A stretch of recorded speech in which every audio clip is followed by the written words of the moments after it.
Captain Ross, in a moment of profound, hard-won wisdom born from survival against impossible odds, once observed, "Work is the thing, not drink, not despair, but build a thing, mend a thing. And even if there represents hell in your heart, at the end of the day, you in a pose will feel better." He was speaking from experience, articulating a fundamental truth known intimately by billions throughout history. So let's explore this core truth through the lens of medieval life, focusing first on the foundational act of construction and repair, the relentless physical engagement with the material world. When people today conjure images of the Middle Ages, their minds often leap to grand, imposing castles, gleaming knights wielding formidable swords, and perhaps pervasive superstition lurking in dark corners.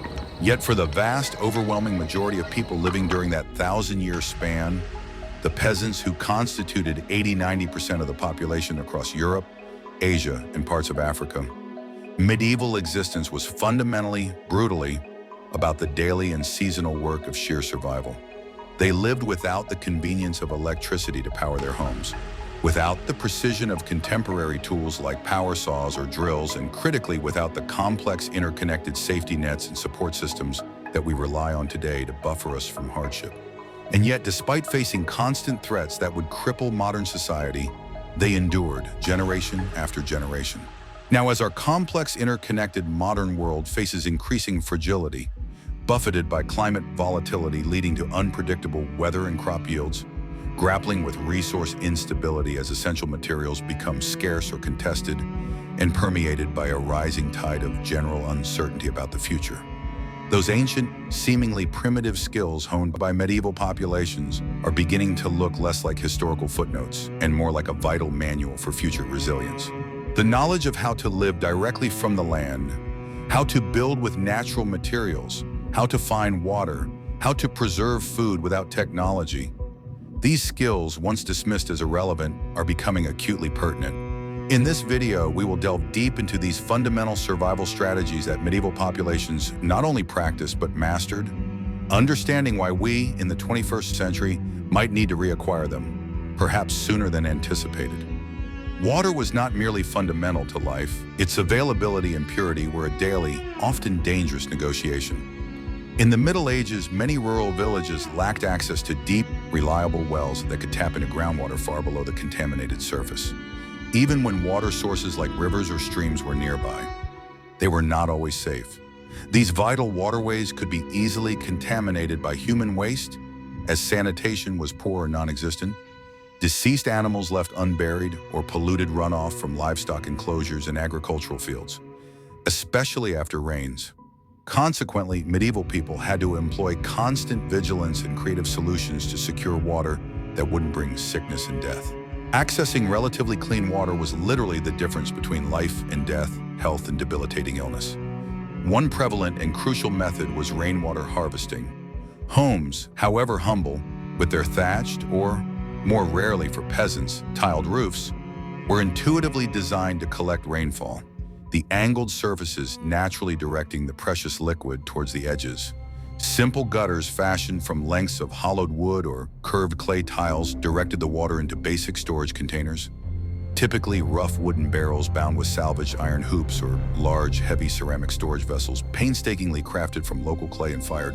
While this collected rainwater was far from perfectly pure by modern filtered standards, it was considerably safer for drinking and cooking than stagnant pond water or a potentially contaminated stream. Rainwater also had the advantage of often being cooler and more palatable, making it the preferred choice for drinking, particularly during the warm summer months when other surface water sources were at their most vulnerable to contamination. Another technique employed, born of observation, was natural filtration. Individuals understood that muddy or cloudy water often caused sickness. They would allow such water to stand undisturbed in a container for a period, allowing sediment and larger particles to settle slowly at the bottom, then carefully decant or ladle off the clearer portion from the top. Some went further, utilizing readily available materials as rudimentary strainers. Layers of woven cloth scraps, clean sand gathered from a stream bed, or lumps of charcoal from their cooking fires were placed in a funnel-like setup or within the storage vessel itself to strain out debris and, In the case of charcoal, absorb some impurities. These methods were rudimentary compared to modern filters, but surprisingly effective at improving water quality and reducing the risk of immediate sickness. This vital knowledge was often transmitted orally, refined over generations through countless experiences with illness and health, by people who lacked any scientific understanding of bacteria or pathogens, but possessed an extensive empirical knowledge of what seemed to make them sick and what seemed relatively safe. Storage was also critically important to prevent collected water from spoiling quickly. Water was kept in sealed clay jugs or containers, sometimes lined internally with natural waxes or resin to minimize contamination from the vessel material. Animal skin bladders were also used for transport and storage, though they were harder to keep clean. Some households, recognizing the benefit of coolness, partially buried their storage jugs underground or kept them in cool cellars to keep the water temperature low and retard the growth of bacteria and algae. In colder climates, when other sources froze, snow and ice were carefully collected and melted for drinking water, but only after being visually inspected for contaminants and often strained through cloth to remove ash, animal droppings, or other visible impurities. They quickly learned through bitter experience that even seemingly pure snow or ice could harbor unseen threats if collected carelessly. Survival in the face of water scarcity and contamination demanded constant caution, keen observation of the environment, and endless resourcefulness. They did not have the luxury of purification tablets, complex filters, or pressurized plumbing systems. They relied on the gifts of nature: rain, snowmelt, gravity, and a brutal process of trial and error, learning from every instance of sickness and death. And remarkably, these simple methods proved effective enough, when combined with community practices and rationing, to sustain communities through centuries of droughts, floods, and widespread waterborne disease outbreaks that would have been far more devastating without these basic strategies. When crops failed, whether due to devastating blight, relentless pests, prolonged drought, excessive rain and flooding, or the unpredictable passage of armies that trampled fields and looted stores.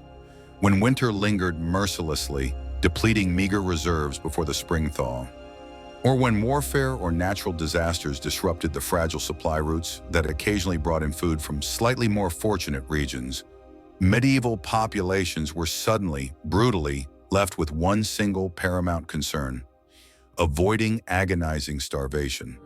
Without established large-scale food reserves held by the state, without governmental aid programs, and certainly without the possibility of simply walking into a grocery store to purchase food, famine became a severe and horrifying test of human ingenuity, primal instinct, and sheer, often horrifying desperation. The initial response to the first signs of scarcity was invariably immediate: drastic rationing. Families reduced portions to skeletal amounts, extended their precious few grains with large quantities of water to make them feel more substantial, transforming valuable flour into thin, watery broth or gruel rather than solid bread. Every minuscule amount mattered. Nothing, absolutely nothing, was discarded. Not even bones, which were boiled repeatedly, sometimes for days, until they yielded a thin, greasy soup that provided minimal calories but perhaps a bit of perceived substance. As provisions dwindled further, the lines between food and non-food blurred, and people turned to intensive foraging. They possessed a deep, orally transmitted knowledge of which wild plants were edible when found, which required careful cooking or processing to remove toxins or make them palatable, and which could be lethal if prepared incorrectly or eaten at the wrong time of year. Wild garlic, stinging nettle, boiled to remove the sting, sharp sorrel, bitter dandelion leaves and roots, dock leaves, chickweed. These were not merely weeds growing unnoticed. They became essential survival foods, sought out with desperate urgency. The inner bark was painstakingly scraped from certain trees, like pine or birch, and boiled for hours to make a fibrous, unpalatable porridge. Acorns, often bitter and containing tannins, were leached and ground into a coarse, unpleasant flour mixed with other scraps. In more desperate times, pet cats and dogs vanished from villages, and chillingly, even cannibalism emerged in the darkest, most extreme corners of recorded famine history. These were not abstract myths. Chronicles from across Europe, Asia, and other regions document entire populations facing such dire circumstances that hunger descended into unthinkable horror. In colder climates, natural freezing became a part of the preservation cycle, utilized during the winter months. Even fermentation played a vital, if often poorly understood, role in preservation and nutrition. Vegetables like cabbage were packed with salt and left to ferment, transforming into sauerkraut or similar preserved dishes like kimchi in Korea, which lasted through winter and provided essential vitamins. Milk was fermented and curdled to become cheese or yogurt, which had a longer shelf life than fresh milk. Fruit juices were fermented into alcoholic beverages or converted into vinegar, a natural preservative. These were not mere delicacies or fermented foods appreciated for their health benefits as they are today. They were survival chemistry, methods that extended the life of precious food resources. They had no printed expiration dates or standardized packaging, just inherited knowledge, patience, careful technique, and instinct developed over centuries. And in a world without modern conveniences, that complex web of knowledge was sufficient to keep communities alive through the leanest times. In medieval life, danger was not confined to the organized battlefield where knights and soldiers fought. It lurked in the dark forests surrounding villages, on the often unpatrolled roads between settlements, in rival villages during times of dispute, and occasionally, terrifyingly, even within one anapos. Zone dwelling during raids or attacks, with no official police force to protect the impoverished and largely disarmed peasant population, and no legal right for them to carry the expensive, status-symbolic weaponry of the nobility like swords or armor. Peasants had to learn to defend themselves and their families using whatever they could craft, find, or repurpose from their daily lives. The most basic, ubiquitous tool available was the staff, a long, sturdy stick cut from resilient wood like ash or oak. It wasn't posed to reduce merely a walking aid for navigating uneven terrain or a tool for herding livestock. In trained or desperate hands, a heavy staff became a remarkably effective weapon, offering reach, leverage, and the ability to deliver powerful blows or block attacks. Shepherds, travelers, and farmers alike carried staffs not only for stability, but also for essential defense against wild animals or human thieves. Even simple clubs or branches hardened by fire could prove decisive in a minor skirmish or a sudden confrontation. Blades, when available to peasants, were highly valued and carefully guarded. A small knife or a short dagger, typically used as a daily implement for cutting rope, preparing food, or crafting items, also served as a last resort for defense in close quarters. Some resourceful individuals even sharpened farming sickles or attached stone or fire-hardened wooden tips to wooden shafts, converting common tools into effective, albeit primitive, weapons without explicitly violating laws against owning military arms.